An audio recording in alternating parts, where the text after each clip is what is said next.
As we create geometry on our screen, we'll need to pause from time to time to do a little cleanup on our drawing. The trim and the extend commands do a great job helping us fix our line work after we've made some changes. Let's take a look at how they work. I'm going to open a drawing. We're going to go into our exercise files folder. We're going to come down to chapter 9, and I want to open up the very first drawing, number 1, the trim and extend drawing. I'll highlight that guy and click open. Now I've got some abstract geometry on my screen. I'd like to use this to learn how the trim and the extend commands work. If we look at this geometry, let's make the assumption that I intended to have my line and my arc stop at this vertical line. So when I drew these guys, I actually drew them a little bit farther than I should have.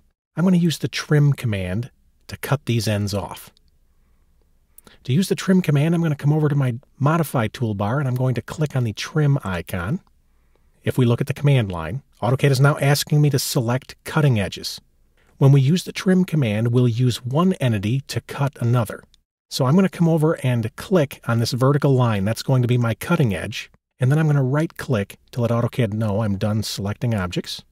Now AutoCAD's going to allow me to select objects to trim. All I have to do is click each entity, and it will be trimmed back to that line. Let me right-click to finish the command. I'll select Enter. Now, if I look at the geometry a little bit lower, I've got the exact opposite problem. This line and arc should have been drawn farther forward such that they met this vertical line. Let's use the extend command to correct this geometry. To launch extend, I'm going to come over to my modify toolbar. Right next to the trim icon is the extend icon. Let me click this guy to launch the command. If I look at my command line, notice AutoCAD's asking me to select a boundary edge. You see where the trim command pulls our entities back to meet an existing line segment. The extend command projects our entities forward to meet an existing line segment. So my boundary edge is going to be this vertical line. I'll just click on it to select it, and I will right-click to let AutoCAD know I'm done. And then I can click each entity to project it forward or to extend it to meet my boundary edge. When I'm all done, I can right-click and select Enter. Now the trim and the extend commands are essentially the same. They have the exact same workflow. In fact, they are so similar, I can access either command from within the other. Let me show you what I mean. I'm going to pan my geometry over, and I've got another abstract example here. Let's say I would like to convert this line work into the shape of a ladder. Well, I'm obviously going to have to trim off some pieces, and I'm going to have to extend some others. Let's try and do it all from within one command. I'm going to come over and launch my trim command. AutoCAD's asking me to select my cutting edges. I'm going to use this vertical line, and I'm going to come over and click this vertical line. I'll right-click to let AutoCAD know I'm done. Now I can take and click each piece that I'd like to trim. Now, up until now, I've been selecting my objects to trim one at a time. I can also do it by using a crossing window. If I come over to this side, I can click once above my entities and I can come down and create a crossing window. Let me click to finish the window. And I've now trimmed multiple entities at one time. Now that my objects have been trimmed off, at this point I can use the extend, but I don't have to launch the extend command. Notice at my cursor, it says select object to trim or shift select to extend. That means if I hold my shift key, I will toggle automatically to the extend command. Let me hold shift and I'll click this line.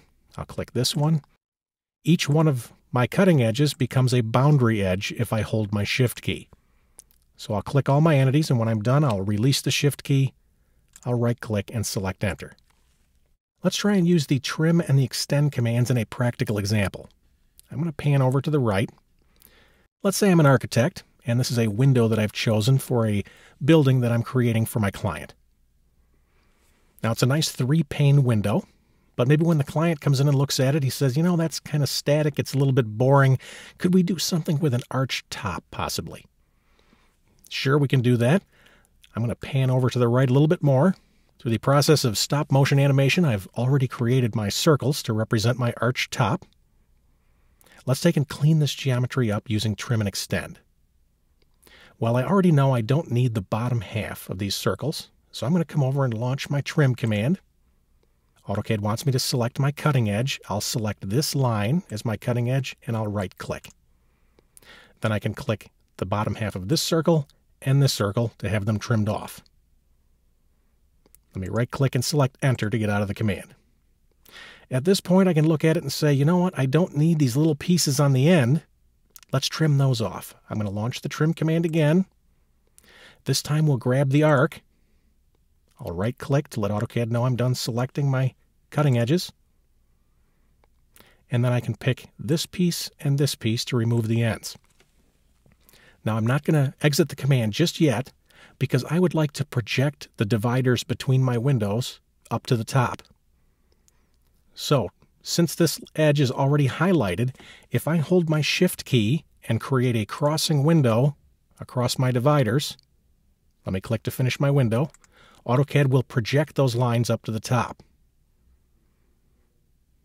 Now that I'm done, I'm going to right-click and select Enter to get out of the command.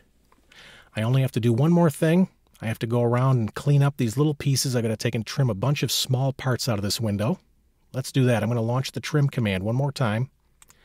Trim, and this time AutoCAD's asking me to select cutting edges, or if I hit the Enter key, I select all. It would be much easier in this case for everything to be a cutting edge, so I'm going to hit Enter, and now everything can be used to trim everything else. I can just move my cursor over each of these little pieces, and I can click, and each one gets trimmed off. There we go. When I'm finished, I can right-click and select Enter to get out of the command. As you can see, the trim and extend commands have essentially the same workflow.